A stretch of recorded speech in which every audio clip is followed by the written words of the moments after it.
ओम शांति। प्रातः मुरली। ओम शांति। बाप दादा 15/2/2024। मीठे बच्चे, बाप आए हैं कांटों को फूल बनाने। बाप का प्यार कांटों से भी है तो फूलों से भी है। कांटों को ही फूल बनाने की मेहनत करते हैं। प्रश्न है, किन बच्चों में ज्ञान की धारणा होगी, उनकी निशानी सुनाओ। उत्तर है, वह कमाल करके दिखाएंगे। वह अपना और दूसरों का कल्याण करने के बगैर रह नहीं सकते। तीर लग गया तो नष्टमोहा बन रूहानी सर्विस में लग जाएंगे। उनकी अवस्था एक रस, अचल और अडोल होगी। कभी कोई बेसमझी का काम नहीं करेंगे, किसी को भी दुख नहीं देंगे। अवगुण रूपी कांटों को निकालते जाएंगे। ओम शांति। ये तो बच्चे जानते हैं बाप बड़ी लीवर घड़ी है। बिल्कुल एक्यूरेट टाइम पर कांटों को फूल बनाने आते हैं। सेकंड भी कम जास्ती हो नहीं सकता, जरा भी फर्क नहीं पड़ सकता। ये भी मीठे मीठे बच्चे जानते हैं कि इस समय है कलयुगी कांटों का जंगल। तो फूल बनने वालों को ये महसूसता आनी चाहिए कि हम फूल बन रहे हैं। पहले हम सब कांटे थे, कोई छोटे कोई बड़े, कोई बहुत दुख देते हैं, कोई थोड़ा। अब बाप का प्यार तो सबसे है। गायन भी है, कांटों से भी प्यार, फूलों से भी प्यार। पहले किससे प्यार है? ज़रूर कांटों से प्यार है। इतना प्यार है जो मेहनत कर उनको कांटों से फूल बनाते हैं। आते ही हैं कांटों की दुनिया में। इनमें सर्वव्यापी की बात नहीं हो सकती। एक की ही महिमा होती है। महिमा होती है आत्मा की। जब आत्मा शरीर धारण कर पाठ बजाती है, श्रेष्ठाचारी भी आत्मा बनती है तो भ्रष्टाचारी भी आत्मा बनती है। आत्मा शरीर धारण कर जैसे जैसे कर्म करती है, उसके अनुसार कहा जाता है ये कुकर्मी है, ये सुकर्मी है। आत्मा ही अच्छा व बुरा कर्म करती है। अपनों से पूछो, सत्युगी देवी फूल हो व कलयुगी आंसरी कांटे हो। जहाँ सत्युग है वहाँ कलयुग है। कहाँ डीटी कहाँ डेविल, बहुत फ़र्क है। कांटे जो होते हैं वे अपने को फूल कह ना सकें। फूल होते हैं सतयुग में, कलयुग में होते नहीं। अब ये है संगम युग, जब तुम कांटे से फूल बनते हो। टीचर लेसन देते हैं, बच्चों का काम है उनको रिफाइन कर बताना। उसमें ये भी लिखो कि अगर फूल बनने चाहते हो तो अपने को आत्मा समझो और फूल बनाने वाले परमपिता परमात्मा को याद करो, तो तुम्हारे अवगुण निकल जाएंगे और तुम सतो प्रधान बन जाएंगे।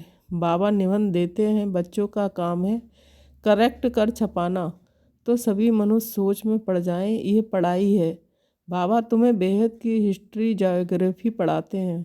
उन स्कूलों में तो पुराने वर्ल्ड की हिस्ट्री ज्योग्राफी पढ़ाई जाती है। नई दुनिया की हिस्ट्री ज्योग्राफी तो कोई जानते ही नहीं है। तो ये पढ़ाई भी है, समझानी भी है। कोई छींची काम करना बेसमझी है। फिर समझाया जाता है ये विकारी काम दुख देने का नहीं करना है। दुख हरता सुख करता बाप की महिमा है ना। या तुम भी सीख रहे हो किसको दुख नहीं देना है। बाप शिक्षा देते हैं सदैव सुख देते रहो। यह अवस्था कोई जल्दी नहीं बनती। सेकंड में बाप का वर्षा तो ले सकते हो, बाकी लायक बनने में टाइम लगता है। समझते हैं बेहद के बाप का वर्षा स्वर्ग की बादशाही। तुम समझाते भी होंगे कि पारलौकिक बाप से भारत को विश्व की बादशाही मिली थी। तुम सब विश्व के मालिक थे। ये तो तुम बच्चों के अंदर में खुशी होनी चाहिए। कल की बात है, जब तुम स्वर्ग के मालिक थे, मनुष्य कह देते लाखों वर्ष। कहाँ एक एक युग की आयु लाखों वर्ष कह देते हैं। कहाँ सारे कल्प की आयु 5000 वर्ष। बहुत फर्क है। ज्ञान का सागर एक ही बेहद का बाप है। इसमें दैवी गुण धारण करने चाहिए। ये दुनिया के मनुष्य दिन प्रतिदिन तमो प्रधान बनते जाते हैं, जास्ती अवगुण सीखते जाते हैं। आगे इतना करप्शन, एडल्ट्रेशन, भ्रष्टाचार नहीं था, अब बढ़ता जाता है। अभी तुम बाप की याद के बल से सतो प्रधान बनते जा रहे हो। जैसे उतरते हो फिर जाना भी ऐसे ही है। पहले तो बाप मिला, उसकी खुशी होगी, कनेक्शन जुटा, फिर है याद की यात्रा। जिसने जास्ती भक्ति की होगी उनकी जास्ती याद की यात्रा होगी। बहुत बच्चे कहते हैं बाबा याद ठहरती नहीं है। भक्ति में भी ऐसे होता है। कथा सुनने बैठते हैं तो बुद्धि और तरफ भाग जाती है। सुनाने वाला देखता रहता है, फिर अचानक पूछते हैं कि हमने क्या सुनाया, तो बायरे हो जाते हैं, मूंझ जाते हैं। कोई झट बताएंगे, सब तो एक जैसे नहीं होते हैं। भल यहाँ बैठे हैं, परंतु धारणा कुछ भी नहीं है। अगर धारणा होती है तो कमाल कर दिखाते। वह अपना और दूसरों का आकल्याण करने ना रह नहीं सकते। भल किसको घर में बहुत सुख है, महल मोटरें आदि हैं, परंतु एक बार तीर लग गया तो बस पति को कहेंगे कि हम ये रूहानी सर्विस करने चाहते हैं, परंतु माया बड़ी ज़बरदस्त है, करने नहीं देती है। मोह है ना। इतने महल इतने सुख कैसे छोड़ें। अरे ये इतने सब पहले जो भागे, बड़े बड़े लखपति करोड़पति घर की थीं, सब छोड़कर चली आईं। ये तकदीर दिखाती है कितनी ताकत, इतनी ताकत नहीं है छोड़ने की। रावण की जंजीरों में जकड़े हुए हैं। यह है बुद्धि की जंजीरें। बाप समझाते हैं, अरे तुम स्वर्ग के मालिक पूज्य बनते हो। बाप गारंटी करते हैं 21 जन्म तुम कभी बीमार नहीं पड़ेंगे, एवर हेल्दी 21 जन्मों तक रहेंगे। तुम भल रहो पति के पास, सिर्फ उनकी छुट्टी लो। पवित्र बनूंगी और बनाऊंगी, ये तुम्हारा फर्ज है। बाप को याद करना, जिससे अपार सुख मिलते हैं। याद करते करते तमो प्रधान से सतो प्रधान बन जाएंगे। कितनी समझ की बात है। शरीर पर भरोसा नहीं, बाप का तो बन जाओ। उन जैसी प्यारी कोई वस्तु और नहीं है। बाप विश्व का मालिक बनाते हैं। कहते हैं जितना चाहो उतना सतो प्रधान बनो, तुम अपार सुख देखेंगे। बाबा स्वर्ग का द्वार इन नारियों से खुलवाते हैं। माताओं पर ही ज्ञान का कलश रखा जाता है। बाबा ने माताओं को ही ट्रस्टी बनाया है। सब कुछ तुम माता ही संभालो। इनके द्वारा कलश रखाना। फिर उन्होंने लिख दिया, सागर मंथन किया, अमृत का कलश लक्ष्मी को दिया। अभी तुम जानते हो बाबा स्वर्ग का द्वार खोल दे रहे हैं, तो क्यों ना हम बाबा से बरसा लें, क्यों ना विजय माला में पिरो जाएं, महावीर बने। बेहद का बाप बच्चों को गोद में ले लेते हैं, इसलिए स्वर्ग का मालिक बनाने के लिए एकदम कांटों को बैठ शिक्षा देते हैं। तो कांटों पर भी प्यार है ना, तब तो उनको फूल बनाते हैं। बाप को बुलाते ही हैं पतित दुनिया और पतित शरीर में। निर्माण धाम छोड़कर यहाँ आओ। बाप कहते हैं ड्रामा के अनुसार मुझे कांटों की ही दुनिया में आना पड़ता है।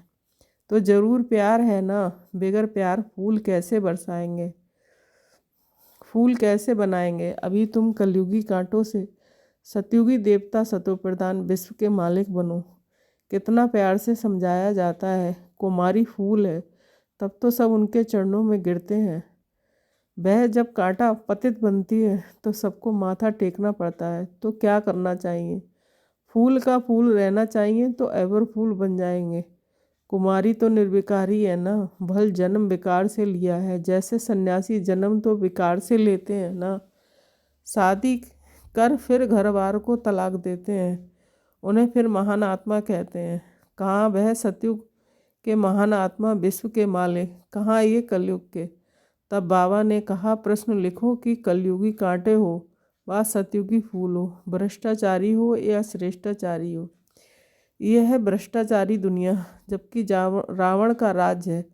कहते हैं आसुरी राज्य राक्षस राज्य है, परंतु अपने को कोई समझते थोड़ा ही है। अब तुम बच्चे युक्ति से प्रश्न पूछते हो, तब वह आप ही समझते हैं। बरोबर हम तो कामी क्रोधी लोभी हैं। प्रदर्शनी में भी ऐसे लिखो तो उनको फीलिंग आए कि मैं तो कलयुगी कांटा हूँ। अभी तुम फूल बन रहे हो, बाबा तो एवर फूल है। वह कभी कांटा बनते नहीं, बाकी सब कांटे बनते हैं। वह फूल कहते हैं, तुम भी कांटे से फूल बनाता हूँ। मुझे याद करो माया कितनी प्रबल है। तो क्या तुमको माया का बनना है। बाप तुमको अपनी तरफ खींचते हैं, माया अपनी तरफ खींचती है। यह है पुरानी जूती। आत्मा को पहले नई जूती मिलती है, फिर पुरानी होती है। इस समय सब जुतियाँ तमो प्रधान है। मैं तुमको मखमल का बना देता हूँ। वहाँ आत्मा प्योर होने के कारण शरीर भी मखमल का होता है। No defect. यहाँ तो बहुत डिफेक्ट है। वहाँ के फीचर्स तो देखो कितने सुंदर हैं, वो टीचर तो यहाँ कोई बना ना सके। आप अब बाप भी कहते हैं कि हम जितना ऊंच बनाते हैं घर गृहस्थ में कमल समान पवित्र बनो और जन्म जन्मांतर की जो कट चढ़ी हुई है उनको निकालने के लिए योग अग्नि है। इसमें सब पाप भस्म हो जाएंगे, तुम पक्का सोना बन जाएंगे। खाद निकालने की युक्ति बहुत अच्छी बताते हैं। मामे कम याद करो, तुम्हारी बुद्धि में ये ज्ञान है। आत्मा भी बहुत छोटी है, बड़ी हो तो इनमें प्रवेश कर ना सके, कैसे करेगी। आत्मा को देखने के लिए डॉक्टर बहुत माथा मारते हैं, परंतु देखने में नहीं आती है।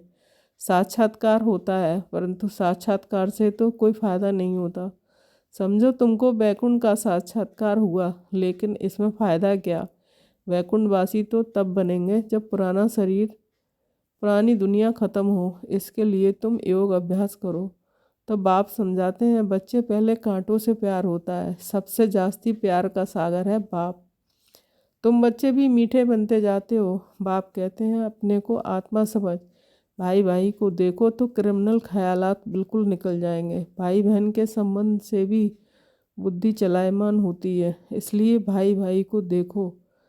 वहाँ तो शरीर ही नहीं, जो भान आए या मोह जाए, बाप आत्माओं को ही पढ़ाते हैं।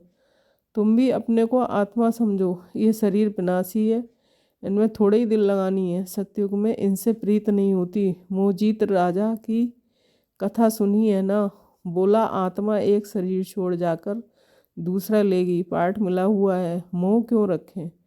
इसलिए बाबा भी कहते हैं, खबरदार रहना, अम्मा मरे बीवी मरे हलवा खाना। ये प्रतिज्ञा करो कि कोई भी मरे हमको रोना नहीं है। तुम अपने बाप को याद करो, सतो प्रधान बनो, और कोई रास्ता नहीं है। सतो प्रधान बनने का पुरुषार्थ से ही विजय माला का दाना बनेंगे। पुरुषार्थ से जो चाहो सो बन सकते हो। बाप तो समझते हैं, जितना पुरुषार्थ कल पहले किया होगा वही करेंगे। बाप तो है ही गरीब निवाज, दान भी गरीबों को ही दिया जाता है। बाप खुद कहते हैं, मैं भी साधारण तन में आता हूँ, ना गरीब ना साहूकार। तुम बच्चे ही बाप को जानते हो, बाकी सारी दुनिया तो सर्वव्यापी कह देती है। बाप ऐसा धर्म स्थापन करते हैं जो वहाँ दुख का नाम भी नहीं रहेगा। भक्ति मार्ग में मनुष्य आशीर्वाद मांगते हैं, या तो कृपा की कोई बात नहीं। माथा किसको टेकेंगे, बिंदी है ना। बड़ी चीज़ हो तो माथा भी टेकें, छोटी चीज़ को माथा भी नहीं टेक सकते। हाथ किसको जोड़ेंगे, ये भक्ति मार्ग की निशानियाँ सब गुम हो जाती हैं। हाथ जोड़ना भक्ति मार्ग हो जाता है। बहन भाई हैं, घर में हाथ जोड़ते हैं क्या। बच्चा मांगते ही हैं बारिश बनाने के लिए, बच्चा मालिक ठहराना। इसलिए बाप बच्चों को नमस्ते करते हैं। बाप तो बच्चों का सर्वेंट है। अच्छा, मीठे मीठे सिकीले बच्चों के प्रति माता पिता बाप दादा का याद प्यार और गुड मॉर्निंग। रूहानी बाप की रूहानी बच्चों को नमस्ते।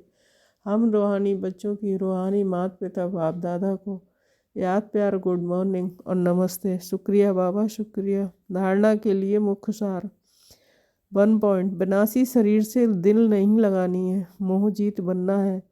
प्रतिज्ञा करो कि कोई भी शरीर छोड़े हम कभी रोएंगे नहीं। 2 पॉइंट, बाप समान मीठा बनना है, सबको दुख देना है। किसको दुख नहीं देना, कांटों को फूल बनाने की सेवा करनी है, अपना और दूसरों का कल्याण करना है। वरदान, शुभ चिंतन द्वारा नेगेटिव को पॉजिटिव में परिवर्तन करने वाले शुभ चिंतक भव। सदा समर्थ रहने के लिए सिर्फ 2 शब्द याद रखो, शुभ चिंतन और शुभ चिंतक। शुभ चिंतन से नेगेटिव को पॉजिटिव में परिवर्तन कर सकते हो। शुभ चिंतन और शुभ चिंतक, इन दोनों का आपस में संबंध है। अगर शुभ चिंतन नहीं है तो शुभ चिंतक भी नहीं बन सकते। वर्तमान समय इन दोनों बातों का अटेंशन रखो, क्योंकि बहुत सी समस्याएं ऐसी हैं, लोग ऐसे हैं जो बाणी से नहीं समझते। लेकिन शुभ चिंतक बन, वाइब्रेशन तो बदल जाएंगे। स्लोगन, ज्ञान रत्नों से, गुणों और शक्तियों से खेलो, मिट्टी से नहीं। ओम शांति। Thank you Baba.